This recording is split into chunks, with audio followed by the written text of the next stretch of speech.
question that I wanted to ask, again, for people who maybe are just being exposed to this idea of Q for the first time.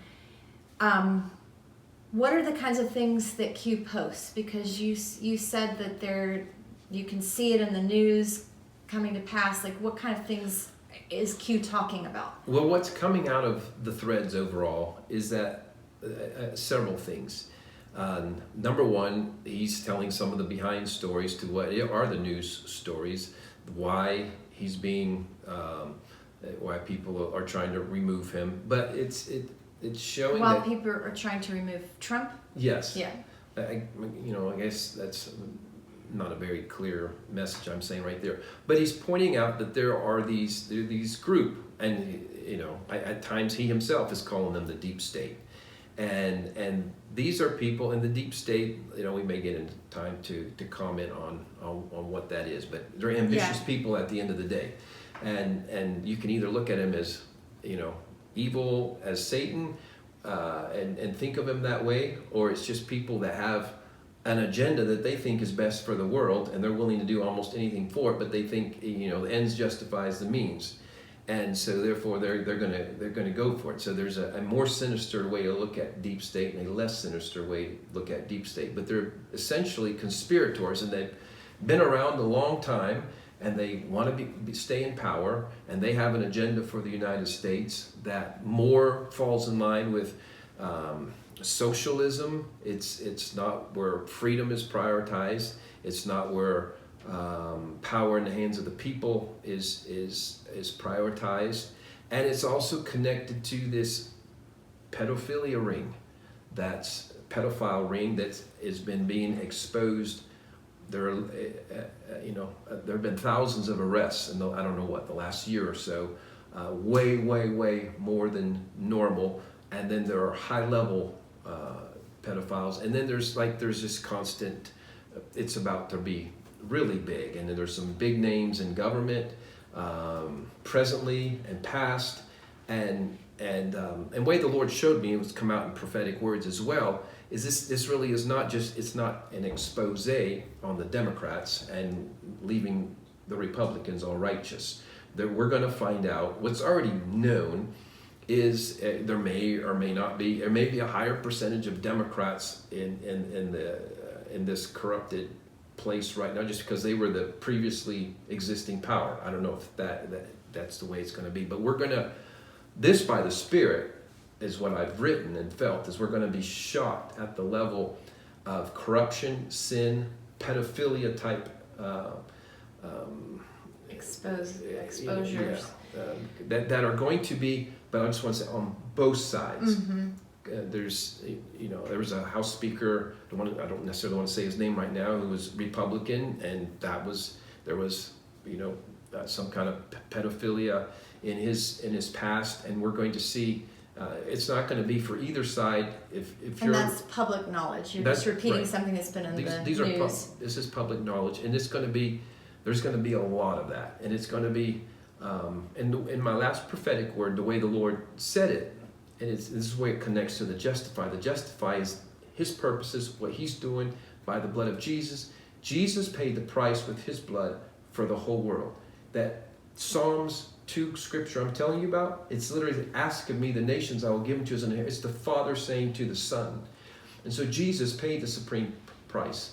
And we have also been prophesying this for several years, that He is coming for the nations, and that something even in the Hebraic calendar year 5777, like this is where He intensifies coming after the nations. So what he's going to do in coming after the nations, He is going to unplug, disconnect mafias. Well, yeah, a lot of people think Jesus, the Father giving the nations to Jesus, is about advancing Christianity and like seeing whole nations become Christians or whatever. It's so different than that. It's about God being able to display to every human He's ever created, to humanity, to society, Him being able to display how much He really loves us and He cares. The question that we all have, whether you profess to know God or not, is if there is a God and he's good, then why all this suffering? And that, I believe that question just hangs out there. And God he answers questions like that. Usually not in our timing. We'd want things to be addressed quicker. But we're beginning to see evidence more and more and more on a societal level that he's not okay with it. You know, you look back at slavery, it took a long time for that to be addressed. But it was addressed, and God supernaturally intervened and shut that down in society, you know, generally speaking here in America. All right, so going back to this idea of deep state. So someone like me, I hear that and I think, is deep state like one of the theories, or is this something that people actually all agree on that it exists? And can you define that a little bit more? When people in the news, when newscasters talk about deep state, what are they referring to? Yeah, and just the brief is set up before, then just back to the Trump. Trump is an instrument of God for accomplishing this. He found somebody. It's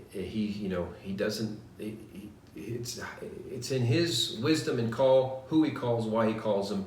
But there's clearly something even to the name Trump. And the name, it's biblically, it's always at the Trump, big change, something shifts, something changes. I think I had, Isaiah 18:3. When the trump sounds, hear, nations of the world. When the trump sounds, hear. Psalms 47:5. God has gone up with the sound of the trump. Not God's the trump, but God goes up with the sound of the trump, and et cetera, et cetera. There's scriptures like that. Joshua 6:5, when they're going to take Jericho, it says, and when you hear the sound of the trump, everyone goes straight forward. So God, it was not cryptically, seemingly cryptically in secret language, is saying, I am blowing my trump, I am intervening in the affairs of man, I am doing some things, and he is who I'm using. And so the deep state essentially become those that have decided they're God, and they're going to pull strings. And there's the discussion. Not like consciously, but there's this power that they have for generations wielded and yielded to steer a nation from behind the scenes. It's almost like the secret societies that conspire together, and they may or may not be doing it with, purposefully deception, but maybe motivated by this idea that we know what's best for the country, and the less educated and we're going to steer from up top and control things from this power position, and it becomes something that grows generationally. These illiterate peasants that don't really know what's going on, we need to run because they're just so they're so stupid. We need to be the ones in charge.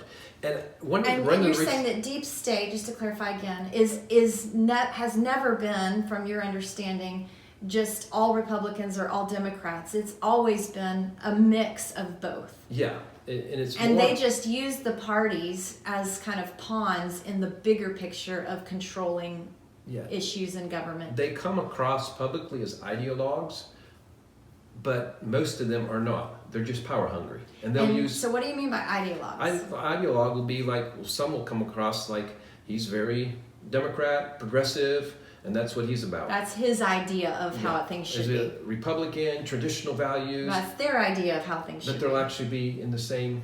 They're part of the same thing, and it's just it can be the mask. Some of them are true blue ideologues. They believe what they're saying. Other ones, it's just they're manipulating a system. Now, again, you have to know, I grew up, one of the reasons I have a resistance to the whole conspiracy process is I grew up, the movement I grew up in, as a kid, there was like, none dare call it conspiracy, and there's about the Trilateral Commission, the Bilderbergers and all that, and there's so much truth, misinformation, and I think a lot of those mysteries of those days are about to actually come out, become more clear. We'll be clear what was true, what wasn't true, and all that. Again, we want to definitely not be like the 10 spies and exalt. The 10 spies went to the promised land and said, hey, we were like grasshoppers compared to them. There's the Hittites, the Jebusites, Girgashites, sons of Anak. There's all these giants. Oh my goodness, who are we? Right. No need to panic or freak out. And I want to be more the Caleb voice. He said, they will be bread for us. Like whoever it is, because the Lord's with us. And that's really a key message as we move forward. God is working a plan. He's working an agenda. But I haven't gone yet really to the deep state. Let me just do a little more. I was going to clarify one other thing about deep state while we're on that subject, is that when Johnny and I talk about the enemy, we're never talking about people. Even people that partner with evil ideas or have consequences of unleashing evil in our country, we still see those people as sons and daughters of God who have been deceived and who are broken and maybe to varying degrees partner purposefully or have no clue that they're partnering with evil. Yeah, we believe what Scripture says. We wrestle not against flesh and blood. It is against powers and principalities of darkness, and so they're the manipulators, and so they're the puppeteers. But those, once you partner with an enemy, there are consequences as well. And when you're standing for truth and you're searching for truth, you never want to make people that are conduits for lies become the enemy. And you fight for those who are in deception and who have been used by the enemy to have the same freedom that we value. Yeah. And related to, it's probably even as simple as our conversation has been about the deep state, it's probably been close to enough. And so there's the people that, again, you want to go look into and study it. It always kills my faith in God to go there, and so I don't. So behind the scenes, manipulators who think they have the power, and it looks like they have the power until God comes in. It's a lot like Haman. This is what the Lord even spoke to me about what's taking place right now. Haman seemed to have power. He had this whole plot and strategy, conspiracy against the Jewish people. He's going to wipe them all out in one day, and then he was hung on his own noose. It's interesting. That just came to me. Noose. We got good noose and bad noose. That's a little bit. Some of that dad humor. This is my dad humor. I got. But I believe we're going to see that. There's a lot of nooses and a lot of news reports that have been prepared, really to eliminate that which is good. Yeah. And it's going to end up backfiring in a major way. But so left and right, again, I don't know if this will bring, I think when I'm telling you a little bit about it, you feel like you're being educated a little bit. Yes. It'll be the most simple way. You have left and right ideologies, and you have far left and far right. And they're the great muddiers of the water, and the far left cause all of the right to demonize all of the left, if that made sense. Yeah. And so I think we used the terminology earlier that what's been being printed around. Liberals are libertards. That's an expression being used by the right. By the right. Like it's a condescending. Yeah.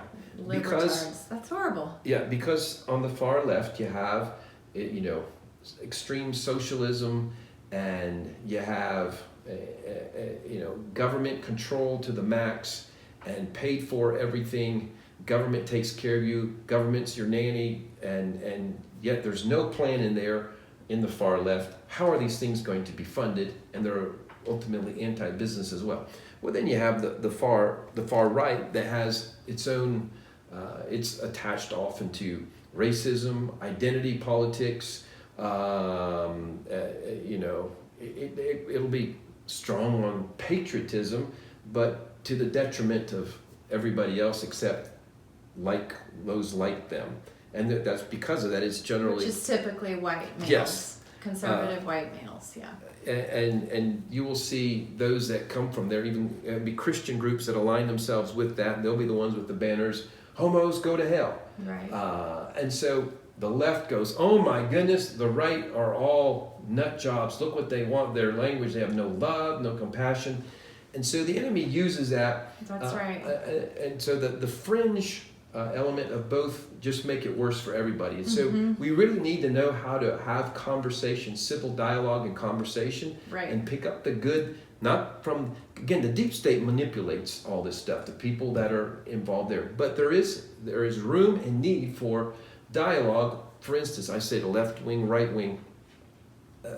Let's do the matter of pro-life. That will be a right.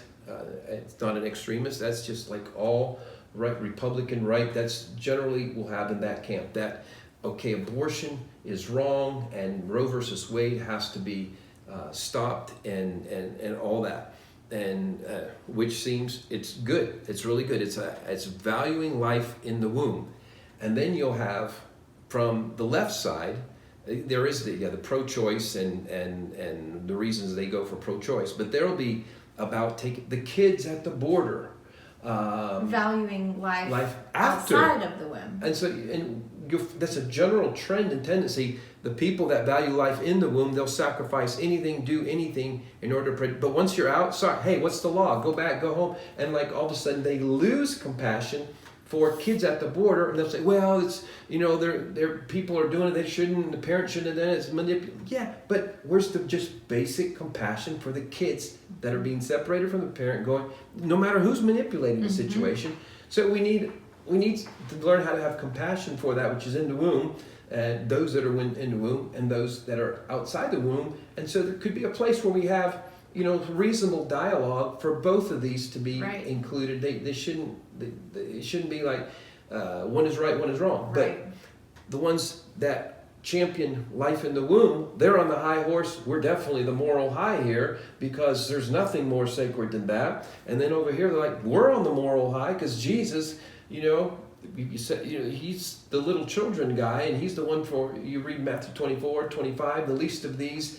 And so they wrap themselves in the least of these, and they can demonize the other side. And so we've just got to stop doing demonizing either side, which polarizes us. Yeah. And then you're just locked down over it's like that even in a relationship. You get so focused on your own, defending your own situation that you're no longer benefiting from the relationship and gaining information and perspective from the other side. So there's no understanding. It's just button heads. And another just brief example on that, again, to do it in depth obviously takes a long time, but the left will be, they'll be the ones embracing and advancing progressive ideas. You go under progressive policies, progressive ideas, right? And then on the right side, the Republican will be traditional. So you have progressive versus traditional.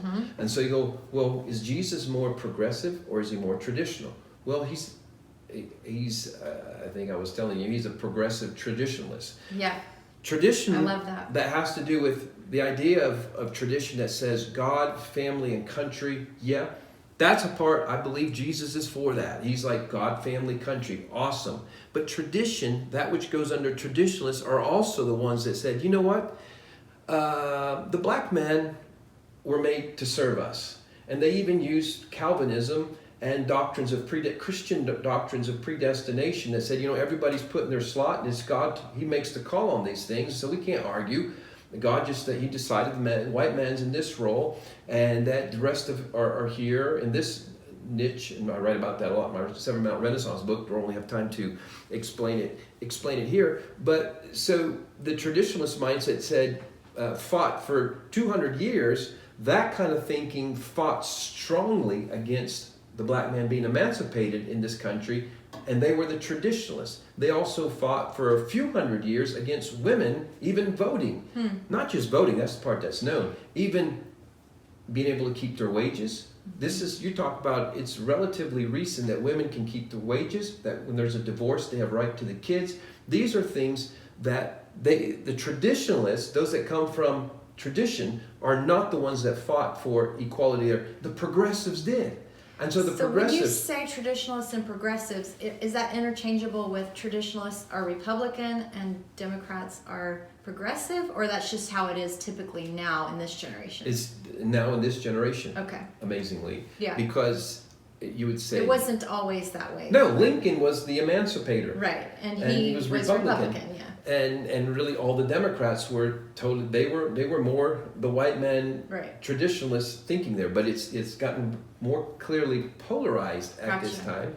And we do need, again, we need a proper balance of both of the wings flying. We don't need people, just how we've always been is how we need to be forever. That gets locked down, and maybe you can call redneck, whatever type thinking, and we don't need that. We don't need the traditionalism that says there's no moving forward. We want to be progressive, but we want to progress into what truly is more kingdom-like. And more kingdom-like is really women being free to be who they're supposed to be. It's what Jesus did. It's about all men are made in his image, and so there's not one race that has a right to impose on others. So you have from the progressive side, they're aware of their moral superiority because they were the ones. They'll consider their genealogy will be the ones that emancipated the black men, and they want women free, feminism, a good perspective of it. And the traditional one, hey, we're for God, family, and country, and so that's obviously right. It's like you're not right by yourself. Without some of the other tradition, without some of the progressive, death spiral. Progressive without some of the tradition, God, family, country, it's also a death spiral. So I think that some of what we want to be aware of, even as we're processing this thing, and not allow what's taking place to cause us to divide in ways that we don't need to. And this thing what you just brought up about demonizing the opposition, that's just a tool of the enemy.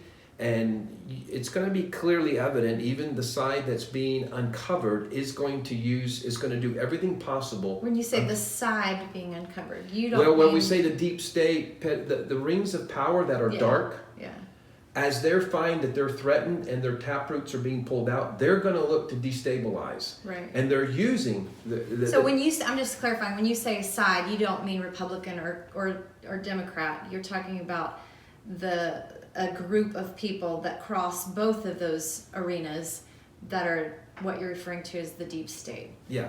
That have been manipulating and controlling situations. And the mainstream media has been absolutely, the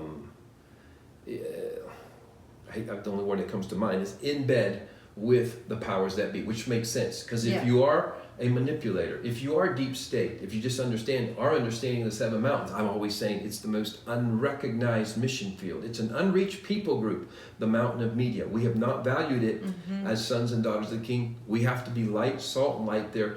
People have to know who they can trust, who is being manipulated, who is manipulating with what they're saying, who is holding out critical key information and being used. Sometimes the person that says the news doesn't even know how he's being manipulated because he's just passing on what he's been told to do. But anybody who's truly journalistic, a sleuth, and wants to uncover the truth can find out all this stuff that's going on. And so in some way or another, what's taking place right now, there is some mainstream media that are so blatant. I've never seen the blatantness of just refusing to say the truth and acknowledge truth, that you're like, oh my goodness, is it a demonic spell on them?